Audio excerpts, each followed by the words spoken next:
So you think your laser's too small for big projects? Think again. Today, I'm showing you how to supersize your laser cuts using the pass-through and the print and cut feature in Lightburn so you can make massive multi-layered designs just like this supersized Easter basket.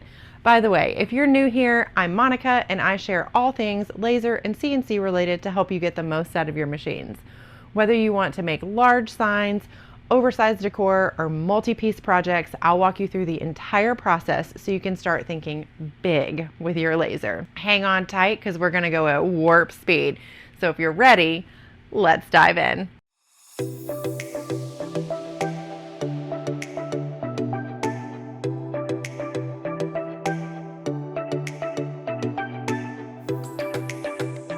First things first, I hopped into Canva and I picked some graphics that I liked, and then I settled on these three as options. I'm going to kind of combine them and make a hybrid. So I like the bunny from this one, the flower from this one, and the basket crosshatch from the third one. Now that I've picked out my graphics, I'm going to download them as SVGs from Canva. That does require a pro subscription. This is what it looks like when you download the graphics. They're just individual vector files that I will then clean up. Now, I'm not going to walk you through how to do that in this video. I will do a quick little montage, but if you're interested in learning how to take SVGs from Canva and fiddle with them to turn them into a laser ready file, drop a comment down below and I'll be happy to do a tutorial on how to do that. Quick tip, when you're working with SVG files and you need to weld certain elements together, I highly recommend taking a copy of your entire unwelded version of your file and pasting it in a separate area of your canvas before you weld anything.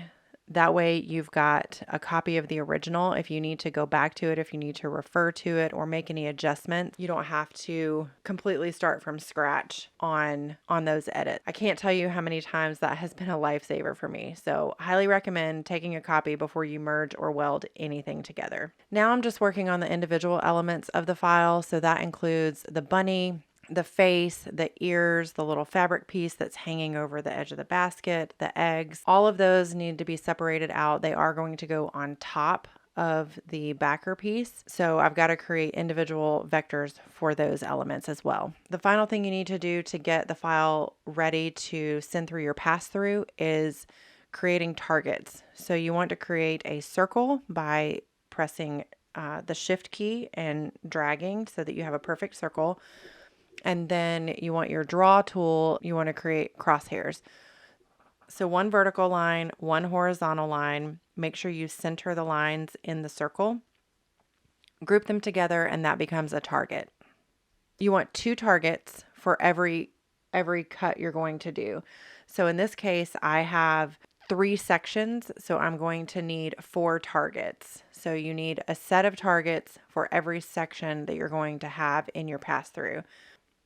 Now I'm just measuring each cut. So from the top of my design to the bottom of the first set of targets, and then from the bottom of the first set of targets to the bottom of the second set of targets, I want each of my cuts to be 30 inches. So I'm just confirming that my targets are in the right place for how I want to send the material through my pass-through. Okay, so now we're in the home stretch.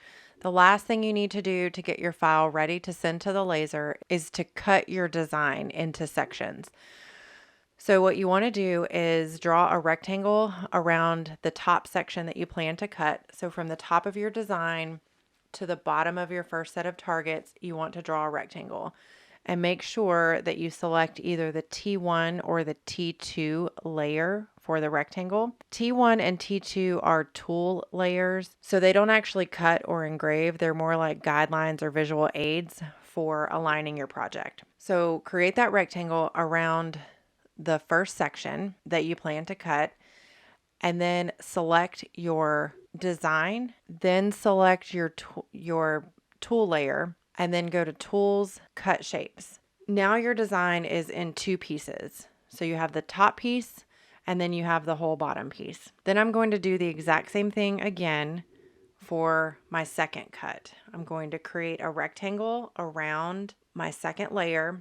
I'm going to align it with the top of my second section so I can make sure that I'm cutting out the entire section and it will align with the top piece. I'm going to make sure that my targets are included in that rectangle and that the rectangle is either T1 or T2. It doesn't matter which one. And then I will select my design, then select the tool layer, go to Tools, Cut Shapes. And now I will have 3 separate pieces for my design.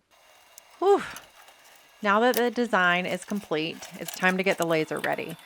You want to take off the screws that are holding your pass-through door in place. Make sure you have a little magnetic container to toss those screws in so you don't lose them, or the washers. You need a table to support the material that you're using. It needs to be level with your laser bed. Now just grab your material, load it onto your laser bed with the table supporting it.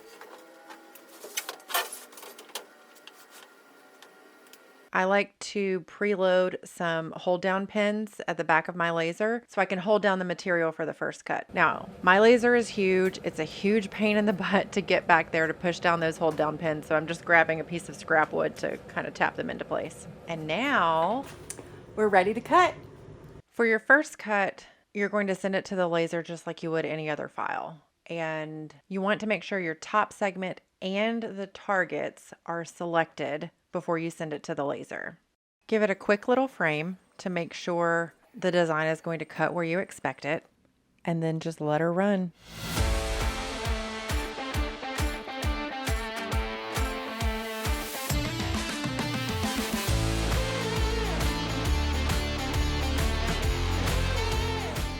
All right, remember when I said that my laser was huge and it's kind of a pain in the butt to get to the back of it? Well, depending on how big your laser is, you might want to grab yourself some step stools because you're going to need them to get around your material to the back of your laser to get rid of those hold down pins. All right, so now you're going to want to move your material so that your targets are still on the laser bed, but you have enough room to make your second cut. So in my case, I wanted to have a 30-inch cut. So I pushed my targets all the way to the back of the laser bed. I still have 30 inches of space where I can make my second cut. Now you're going to align your laser beam with your first target. Pro tip, step stools are going to come in very handy here as well. Now you're going to hop into Lightburn and delete the top section of your design. Do not delete the targets that are associated with the top section of your design. You're going to need them to align your material for the second cut. Once you have your laser beam aligned with the first target, you're going to select the first target in Lightburn. Go to Laser Tools, Print and Cut, Start Wizard. You definitely want to make sure you're using the wizard and not just setting your targets based on the options under the Laser Tools menu. Trust me when I tell you this. Ask me how I know. Okay, so click Set to set your first target, and you'll notice that the target turns red. All right, now we're going to align the second target. You want to jog your laser head over to your second target, get it aligned with the center of the crosshairs. And if you did not move your material precisely, it's okay.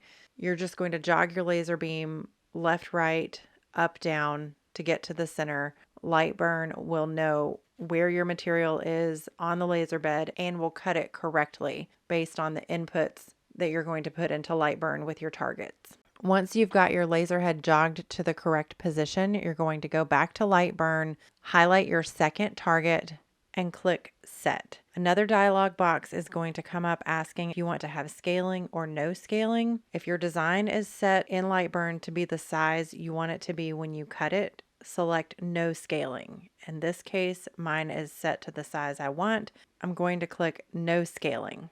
Now I have one red target and one blue target. Lightburn is ready for me to send my second section to the laser. So I want to highlight my second section and the 2 targets that go with this section and send that to the laser. Next, you'll frame your second cut using the trace outline frame button, which is the one with the circle, and it will give you the precise location where the laser will cut the design. You want to make sure the laser is lining up where the first cut left off, and then just hit start.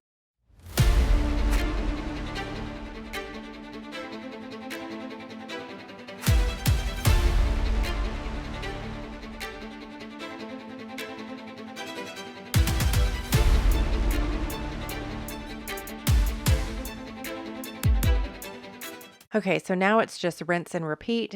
You're going to push your material through the laser pass-through, line up your target just like we did for the first cut, set your targets in Lightburn using the wizard, select no scaling, and then send the third section of your design to the laser. Make sure the first part of the design and the associated targets are deleted, as well as the second part of the design. But make sure you keep the target for the second part of the design, because that's how you're going to line it up in Lightburn. So now your third section will be at the user origin point. Once you line up your targets, you can send it to the laser. Make sure you frame it before you hit start to make sure that your third section is lining up where your second section left off.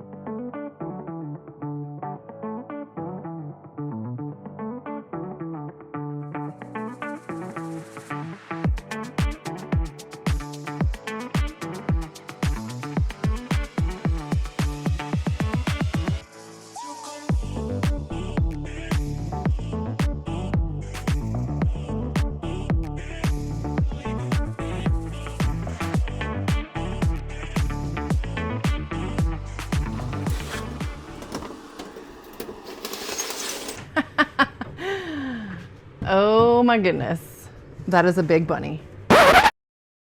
Okay, so I highly recommend that you do a test cut in a smaller version before you put your big piece of wood on the laser for a couple of reasons. One, it allows you to get used to using the wizard, the targets, getting everything aligned, pushing it through the pass-through. Also, it allows you to see the mistakes you made before you cut it out on the bigger piece. So on this particular one, the big one that I cut out is going to be the back. All of the decorations are going to go on the front. They'll be attached to the front. So in the file, I have the bunny as the full bunny. So his body comes down below into the basket.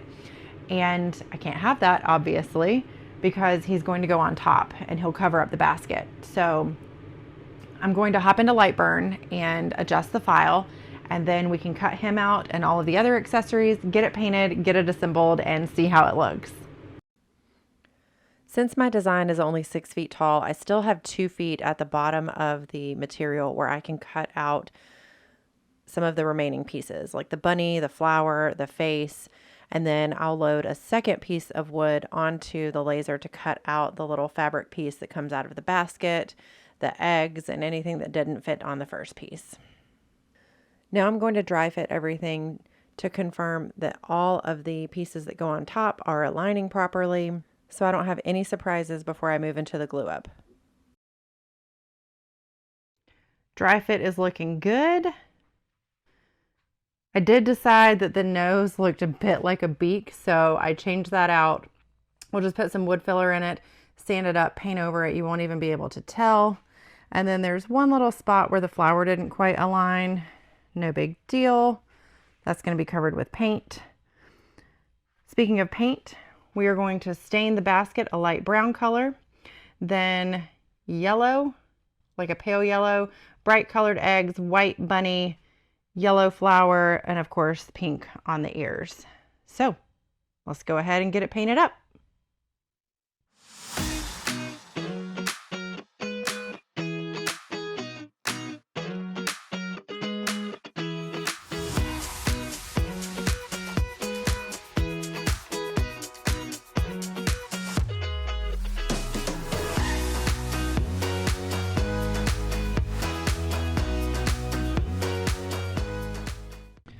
All right, so I did some painting off camera.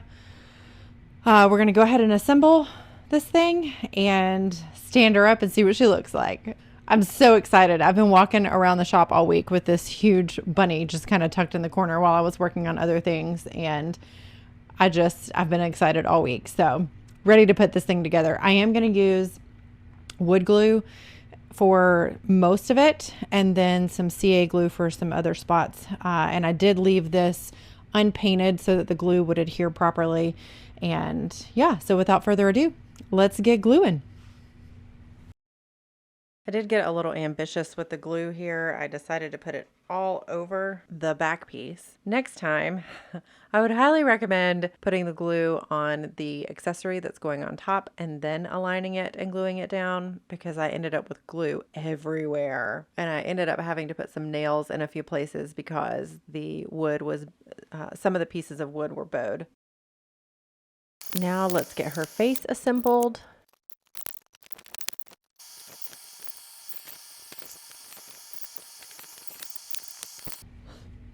We forgot one thing. We're gonna make the basket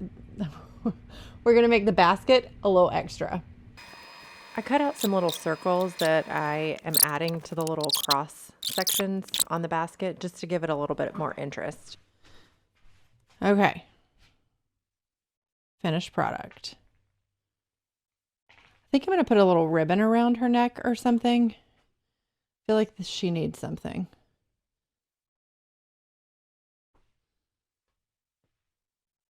So cute. And it's just that simple to unlock the full potential of your laser by using the pass-through.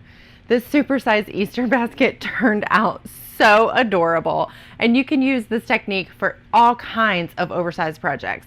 I'd love to know. Drop a comment down below and let me know what you plan to make for your next big project. If you found this video helpful, poke that like button, subscribe for more CNC and laser tips, and I'll see you on the next one.